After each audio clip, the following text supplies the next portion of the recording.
Nos encontramos con el abogado Andrés Ledesma, especialista en Derecho Público y Derecho Administrativo, con quien queremos tocar el tema del día, Glass. Su prisión, su retención desde la Embajada Mexicana y las derivaciones que esto puede tener, incluyendo la declaratoria de gravedad del día de ayer. Bienvenido, abogado Ledesma, muy gentil por estar con nosotros. Muchas gracias, abogado Franco, por esta invitación. Andrés, sabemos el derecho internacional para que nuestros, quienes nos ven, nos escuchan, sepan en dónde está ubicado. El derecho internacional lo ubicamos dentro del derecho público o del derecho privado. Es derecho público. Derecho público. Si partimos del hecho de que en derecho público solamente se puede hacer lo que la ley manda, no lo que la ley permite, sino lo que la ley manda, la ley internacional manda que no se toque una embajada la misma que goza del principio de extraterritorialidad. Entonces, de ser así, ¿qué consecuencia legal podría enfrentar el Ecuador por el haber ocupado la Embajada de México? Bueno, hay una serie de consecuencias debido a esta incursión que pueden ir de menor a mayor. Podemos hablar de una condena internacional por los Estados miembros de la OEA, por Estados miembros de otras organizaciones, hasta llegar a una sanción económica, comercial al país. Y eso afectaría gravemente al tiempo en el que estamos viviendo, una economía frágil que tenemos internamente en el Ecuador, y no es nada conveniente para nosotros. Ya. Ahora, también sabemos de que en derecho median las situaciones sobrevinientes, las cuales en unos casos se convierten o se las toma como agraviantes y en otros casos se las toma como atenuantes. En el caso nuestro, está más que probado de que existió una especie de provocación previa de parte de México.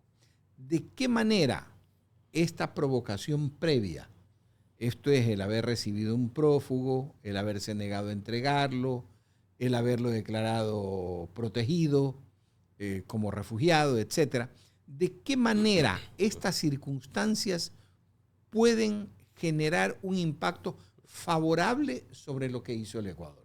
Bueno, partamos desde el punto en que era impensable que el Ecuador tomara esta decisión de incursionar en la embajada, porque existe un instrumento internacional que está suscrito por el Ecuador, ratificado por el Ecuador, que está totalmente vigente, y el accionar no era el correcto. Desde ahí partamos. No obstante, hay un antecedente, como usted menciona, hay un antecedente de una probable intromisión en las políticas internas, en los asuntos internos del Ecuador, provocaciones previas por actores políticos del país asilante. Sin embargo, eso no era una excusa para que se llegara a esta decisión. No puedo...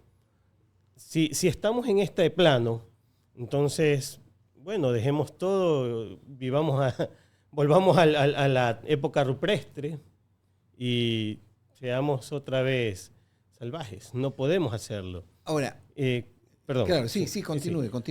Sin embargo, en este momento, en este preciso momento, en este estado en el que nos encontramos, el Ecuador lo que tiene que hacer, o lo que debería hacer, es presentar sus disculpas ante el Estado de México, ante el gobierno mexicano, por lo que se ha hecho, para tratar de disminuir un poco las posibles consecuencias.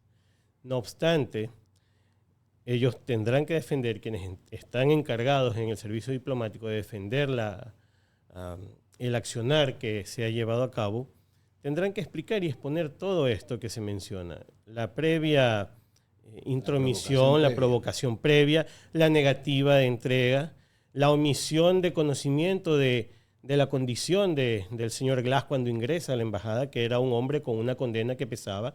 Si bien estaba con una prelibertad, él tenía una medida que cumplir porque su pena todavía no había sido cumplida en su totalidad. Restaban cerca de 2 años para que esta concluyera. Y la prelibertad fue negada. Exactamente. Y él sale por un habeas corpus, que es bastante extraño. El habeas corpus le generó juicio al juez. Así es.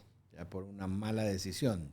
Correcto. Una decisión contra derecho. Así es. Ahora, existen opiniones de que México venía haciéndole bullying al Ecuador, para ponerlo en términos entendibles. En primer lugar, le negó la firma del Acuerdo de Libre Comercio, teniendo un 98% negociado, faltando solamente el banano y el camarón. Le negó. Simple y llanamente el señor López Obrador decidió de que se archive el convenio. 1. 2. Le dio asilo a mucha gente que ha salido perseguida de Ecuador, con delitos, por delitos, no por cuestiones políticas, por delitos probados. Y todo esto, mucha gente sostiene de que es bullying. Bullying desde el punto de vista político. Esto también podría haber sido parte de las causales para que el Ecuador tome una decisión tan dura que está fuera de lo que es normalmente el Ecuador. Nosotros siempre hemos preferido que nos digan que cumplimos el derecho, que cumplimos las obligaciones, así nos tilden de tontos. Yo creo que pasó el tren de la oportunidad y se embarcaron en él. Había una posibilidad de llevar a cabo una acción que probablemente a nivel internacional tendría este tipo de consecuencias, pero de manera interna, si ustedes pueden observar en redes sociales, hay una aprobación altísima a lo que se ha realizado. Evidentemente, muchas personas no conocemos el derecho internacional o no conocen el derecho internacional y opinan desde el corazón.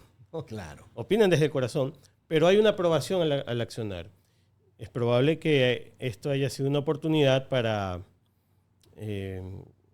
fortalecer esa aprobación para el gobierno. Estamos a puertas de una consulta popular y sin duda alguna esto ha favorecido a esa popularidad. Ahora, tenemos a puertas, aparte de la consulta popular, tenemos a puertas un inicio de campaña presidencial. También.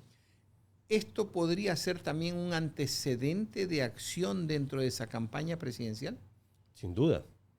Tiene un efecto y es un efecto a largo plazo, para lo bueno y para lo malo. Quienes están en contra de la acción definitivamente son quienes forman parte de la RC5, esto es del grupo correísta, de la posición correísta del socialismo del siglo XXI. ¿Hasta qué punto estos actos podrían configurar un inicio de la ruptura de esa especie de cordón umbilical que viene manteniendo el Ecuador con el correísmo desde el año 2007? Bueno, existe, como usted mencionó hace un momento, un antecedente de un aparente bullying, pero esto de aquí es, si lo analizamos a profundidad, hay una paridad ideológica entre RC5 y el gobierno del señor López Obrador. El gobierno, claro. No hablamos del pueblo mexicano, no. Hablamos exclusivamente del gobierno. Actualmente la Revolución Ciudadana ha recibido algunos golpes, algunos embates en contiendas electorales en los últimos años, ¿no? En las últimas contiendas. Y evidentemente no dejan de ser una fuerza política poderosa en el Ecuador. Eso claro. No cambia. Pero ya no tienen la fuerza que tenían hace 10 años atrás. Eso es indudable. Es probable que esta situación genere consecuencias, tanto negativas como positivas, para En el orden político. En el orden político. Y yendo al plano de lo que nosotros que somos abogados, lo vivimos diariamente. Usted ha de ser litigante todavía. A partir del año 2007 se inicia la reconfiguración del sistema judicial. Así es. ¿Cuántos años tiene usted de abogado? De abogado, 14 años. O sea que ya lo vivió. Así es. Ya. En el inicio de su ejercicio se encontró con aquello. La recomposición de las estructuras del sistema judicial. Se crean nuevas formas de atención al público, nuevas formas de generación de sentencias, etcétera, etcétera, etcétera. Pero nos deja una herencia mayor. Cambian las personas que trabajaban como jueces, secretarios, amanuenses, ayudantes, etcétera, etcétera, y crean lo que se llamó el banco de elegibles, para que cuando falte un juez se pueda tomar uno del banco de elegibles. Pero ese banco de elegibles normalmente está configurado, digo normalmente, no en su estricta totalidad, por gente afín a la Revolución Ciudadana. ¿Qué cree usted que se debe de hacer en ese entonces, en ese caso? Siempre podemos decir, hay que reformular, hay que corregir normativas, pero Ecuador está lleno de normativas. Entonces, este es un asunto de siempre buscar a los mejores. Yo considero que deben mejorarse las estrategias de selección. Las estrategias de selección son la clave. Gente proba que pueda elegir gente proba. Porque el hecho de que exista un banco... Sí, el hecho de que exista un banco de elegibles no me obliga o no debería obligarme a mí a tomar de allí si existe alguien mejor. Ya, reformular la forma. Exactamente. No tanto la ley, sino la forma de la selección. Y las personas que estén conformando esto. Usted dijo que el Ecuador está lleno de normas y de normativas. ¿Usted cree que existen leyes que deberían de ser depuradas, eliminadas, cambiadas? Probablemente no hay normativas malas. Probablemente hay ciertos articulados que deberían ser reformulados, deberían ser cambiados, como usted indica. No sé, en un análisis declarada su inconstitucionalidad, si así fuere. Pero por lo regular las normas se emiten de acuerdo al tiempo y el espacio en el que son necesarias. En este momento es probable que sí, existan normas que ya sean obsoletas o deben adecuarse al tiempo y el espacio que estamos viviendo actualmente. Usted veo en su hoja de vida que usted practica el derecho administrativo. Así es. Dentro de esto tenemos conceptos nuevos, estructuras jurídicas nuevas, prácticamente nuevas. Sí, totalmente. 3, 4, 5 años, 6 años. El Código Orgánico Administrativo, todo se modificó. Todo se reformuló. Así es.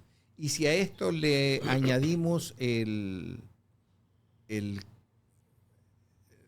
las normas jurídicas en lo nacional, no me acuerdo el nombre del código, podemos decir de que en este campo tenemos estructuras nuevas. ¿Cómo les está yendo a quienes practican derecho administrativo con esto? Realmente la práctica del derecho administrativo tiene posibilidades de mejorar. Yo creo que todo es perfectible en el tiempo.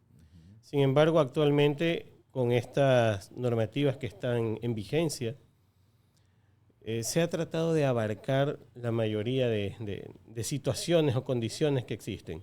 Por eso siempre hablamos de que las normas deben suplirse con aquellas que son adecuadas.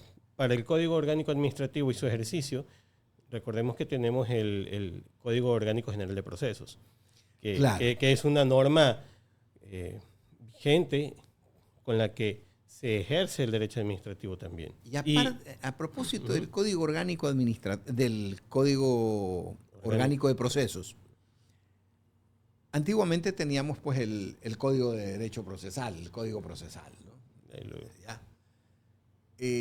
Al introducirse esta especie de molde único para llevar todos los procesos, ¿se avanzó en la aplicación del derecho en el Ecuador o se creó un problema?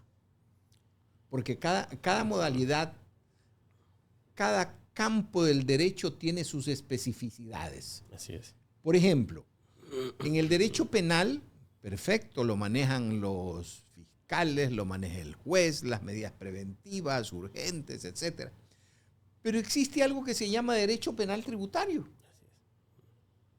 Y con el debido respeto que se merecen los señores jueces penales, los señores fiscales, pero ninguno tiene idea, o salvo muy pocas excepciones, tienen idea de lo que es el delito tributario. Y peor aún el delito económico. Entonces, al englobar en un solo sistema de proceso penal, por ejemplo, y al igual que ocurre por acá, un solo sistema de proceso civil, administrativo, etcétera, ¿no se creó un problema al romper las especificidades de cada tipo de derecho? Sí, es muy probable que eso haya ocurrido en la parte procesal, sobre todo en materias muy específicas como estas que usted menciona, el código, en la materia tributaria, en la materia aduanera, en la materia penal misma. Sí, es muy probable que eso haya ocurrido, pero como dije hace un momento, las normas son perfectibles en el tiempo. Claro. Entonces,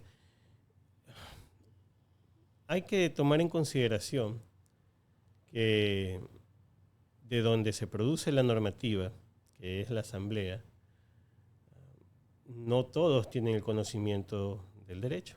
Qué bondadoso que es usted, yo diría que ninguno. Entonces, ese es uno de los focos principales por los cuales se emiten nuevas normas con nuevos errores que deben ser corregidos. Y está en la obligación de nosotros, quienes ejercemos el derecho diariamente y que estamos yendo a las cortes, a los tribunales y nos encontramos con estas trabas, con vacíos legales, con normas inconstitucionales. Con leyes en blanco. Con leyes en blanco. Así estamos en nuestra obligación de alzar nuestra voz y procurar justamente esa contribución a perfeccionar o mejorar la calidad de la normativa en el país. Pero más que crear nueva normativa, es mejorarla. Mejorar la existente. Mejorar la existente, porque imaginemos que vamos a crear nuevos códigos, nuevas normas, y del código del COGEP vamos a sacar un código de procedimiento tributario o un reglamento, y lo mismo para aduana, y lo mismo para tránsito. Entonces nos vamos a llenar más de normativas, claro. y eso es una hemorragia. Perfeccionar la existente. Así ¿Y qué es. papel juegan en esto los colegios de abogados, la Federación de Abogados? ¿Sí están haciendo alguna labor? Bueno, si no lo están haciendo, pues hay que invitarlos. Pero bueno, hagámoslo. Es una invitación abierta para ello, porque justamente la razón de ser de los colegios de abogados es esa. ¿No? Claro. Esa es la razón de ser. Claro. Velar por el derecho, velar porque el correcto funcionamiento de las instituciones y proteger a sus agremiados, pero más allá de eso es contribuir al mejoramiento del ejercicio del derecho. Interesante su posición, y más aún viniendo de un abogado joven. Abogado Ledesma, le agradecemos muchísimo por haber estado con nosotros y esperamos poder seguir conversando, especialmente cuando se comiencen a reformar las leyes. Esperamos que eso suceda también. Andrés Ledesma, abogado especialista en Derecho Público, Derecho Administrativo, estuvo con nosotros. Gracias.